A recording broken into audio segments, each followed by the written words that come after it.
ಅಪ್ಪ ಕೈ ಕೊಡಪ್ಪ. ಅಯ್ಯೋ ಕೊಡಪ್ಪ.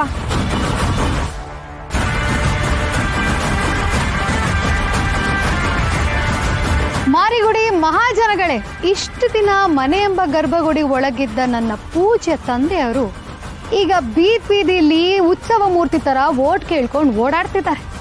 ಬಹಳ ಸಂತೋಷ, ಬಹಳ ಸಂತೋಷ.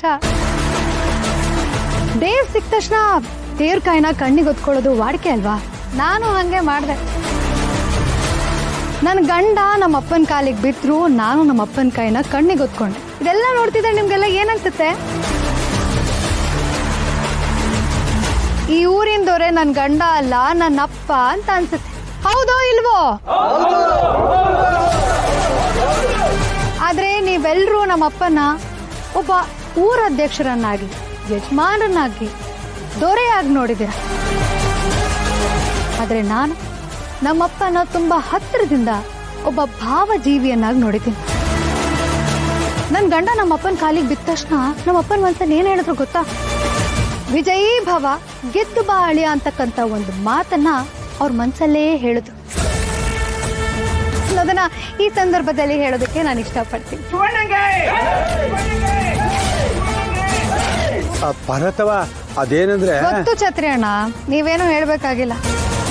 ಹೇಳ್ಬೇಕಾಗಿರೋ ಎಲ್ಲಾ ಮಾತುಗಳು ನಮ್ಮ ಅಪ್ಪನ ಕಣ್ಣಲ್ಲಿ ಎತ್ತು ಕಾಣ್ತಿದೆ. ರಾಜಕೀಯದ ಒತ್ತಡ ಪಾಪ ನಮ್ಮ ಅಪ್ಪಂಗೆ ಇಷ್ಟು ವಯಸ್ಸಾದ್ರು ಎಲೆಕ್ಷನ್ ಅಲ್ಲಿ ನಿಂತ್ಕೊಳ್ಳೋಕೆ ಇಷ್ಟ ಇಲ್ಲದೆ ಇದ್ರು ಎಲೆಕ್ಷನ್ ಅಲ್ಲಿ ನಿಂತಿದ್ದಾರೆ. ಆದ್ರೆ ನಾವು ಅಪ್ಪನ ಮನ್ಸಲ್ಲಿ ನನ್ನ ನಂತರ ನನ್ನ ಅಳಿಯನೇ ಬರ್ಬೇಕು ಅನ್ನೋದು ಅವ್ರ ಆಸೆ. ಆದ್ರೆ ಜನ ಏನ್ ಅನ್ಕೋತಾರೋ ಏನೋ ಅನ್ನೋ ಒತ್ತಡ, ಇದನ್ನೆಲ್ಲ ಮನ್ಸಲ್ಲಿ ಅದ್ದುಮ್ಕೊಂಡು ಈಗ ನನ್ನ ಗಂಡ ಅವ್ರ ಎದುರುಗಡೆ ಬಂದ ತಕ್ಷಣ ನನ್ನ ಗಂಡನೇ ಗೆಲ್ಬೇಕು, ಮುಂದಿನ ಅಧ್ಯಕ್ಷ ಅವನೇ ಆಗ್ಬೇಕು ಅನ್ನೋದು ನೀವೆಲ್ಲರೂ ಕಣ್ ಮುಂದೆ ಅವರೇ ಆಶೀರ್ವಾದ ಮಾಡಿದ್ದಾರೆ. ಇಲ್ಲ ಅಂತ ಹೇಳ್ಬಿಡಿ ನೋಡೋಣ. ಅಪ್ಪ ಹೇಳಪ್ಪ, ನೀವು ನಾನು ಹೇಳಿದ್ ನಿಜ ತಾನೆ? ಹೇಳಪ್ಪ. ಓ ಹ್ಞೂ ಅನ್ನಪ್ಪ.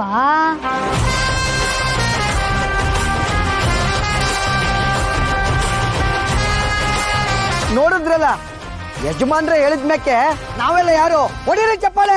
ಶಿವಣ್ಣನಿಗೆ, ಶಿವಣ್ಣನಿಗೆ.